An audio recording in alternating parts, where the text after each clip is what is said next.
Hello. So imagine, if you can now, your life without clocks, calendars. It's very difficult, is it? We don't usually stop to think about it. These numbers, right, that measure time. Yes, clocks and calendars enable us to measure time precisely. That's why in years, yeah, we can measure time in years, and months, weeks, hours, minutes, seconds. And that's why I can say here today my birthday is the 19th of May. But it's not the only way I can talk about time. I can also say, I arrived yesterday here, and this talk is today. And I go to meet a lot of people tomorrow, I hope. So words like today and yesterday and tell us the relationship between one event and another, which one happened before or after. But also tell us if the event happened in the past or will happen in the future in relation to now. But event also can mark another event, like let's meet up at the lunch break or the coffee break. For these, I use the term event-based time in contrast of metrical time, which is measured by calendars and clocks. So I grew up in Amazonia, right? This kind of, where you can look there. And as a daughter of a lorry driver, I have the privilege to travel all over the place. And I got to know many people, many places. And from the very early age, I became fascinated, not only by the nature, which is in there, everybody here knows, but also by the many cultures and many ways of people living. Later on, when I went to the university, I discovered more than 200 languages I spoke in my country. And that's the time I was introduced to Amandawe language. And then I worked with Amandawe people for many years. Since then, when I became linguist and anthropologist, I have had the privilege to study 3 more languages and culture of the region. So to locate yourself in my country, there we are, that's Brazil map, right? So the Amandawe people they live in my home state, I'm talking about state here, and called Rondônia. For the last 7 years, I have been working with a community from Caxinoá, also known as the Runicuim people. And they live in the state of Acre, which is the border of Peru, in many different places. And I also work with Camaiurá and Aweti, who does live in the center of Brazil, in the Xingu National Park. So here they are, my friends and colleagues. They are the researcher into the language and culture. And they help me to understand it, the way they talk, experience, and think about time. I'm very grateful for them. Today, this talk is about them, about their culture, and about their communities. Like I said, I'm very grateful for them, because without their help, support, and big thing, trust, right? We trust people, and they trust me to be here today. Without their support and trust, I wouldn't be able to be here talking to you about that. So here I began to reflect what is Amazonia time. Joaquim Caxinoá helped me to plan my fieldwork. So to get to the village, we have to travel in this boat. You can see there, right? That's a boat we travel. And we plan very carefully, as we do on the fieldwork. So we plan for money, and we budget for time. Our trip would take 2 days. They said, 2 days, they said. Well, 2 days had passed, I'm still inside this boat. So on the 3rd day, I asked why we didn't arrive yet. Why are we still here? So Joaquim, very polite, said to me, well, we do what we have to do. Here we are not thinking about weeks, days, or hours. We arrive when you arrive. And that was my aha experience. From that moment on, I decided to step aside of my way to think about time in order to learn and understand how Hunikuin people think and talk about time. So with this understanding from the Hunikuin community, I went to Xingu National Park, together with Wari Kamaiurá and Pautu Kamaiurá. We traveled together for their communities. So they helped me to understand their way they talk and thinking about time. So event-based time consists of time intervals that are not measured, but indexed to happenings. And these happenings are events that occur in the environment. Yeah, such as the water level of the river, the sun. The sun is so important because the position of the sunlight, the absence of the light of the sun, the heat the sun you feel in your skin is important to define the event as a base time. And also the moon, the appearance of the moon shape is so important for this community, as well the appearance of the stars.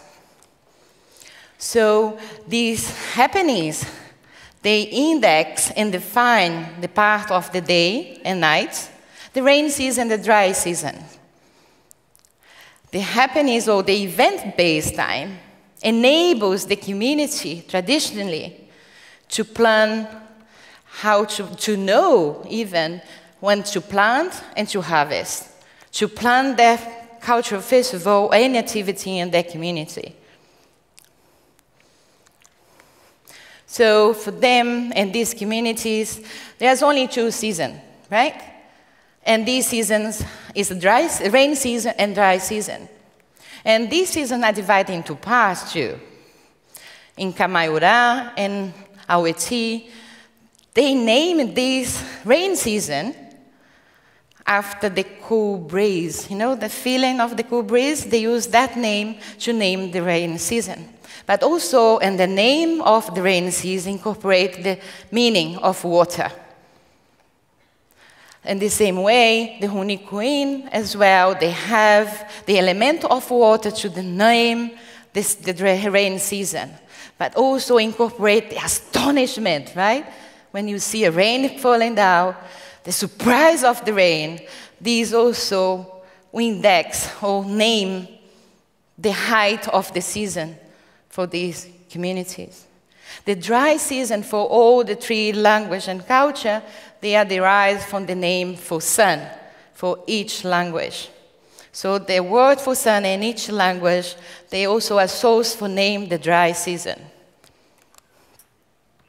So in this community in Amazonia, they don't measure age, like metrical age, like we do by years or months, right? They don't have the words for that. They don't have words, year, yeah? Year, not year, year. And they don't count the seasons. There's no way to count the seasons. They don't count, they don't need it, right? They don't use to. So what they have names that name life staging, or stages of life, and the culture and the communities. For example, hot fire refers to a young girl who has reached the sexual maturity.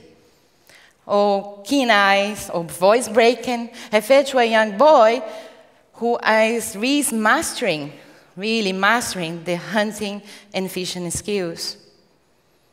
Shrinkle, very frank. That's an old person, but yes, I'm not that. Yeah? So a person transition from one stage to another is a process of learning, acquiring skills.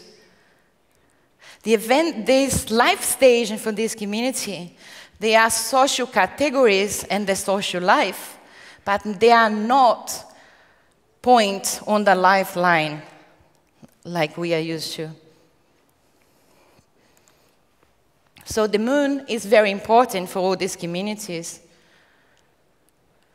The moon is a being that is incorporated in the cultural practice and the beliefs. The moon can bring good fortune. The moon can bring good health, good harvest. But the moon as well indexes the menstrual cycle, the menstrual period of the women and the communities.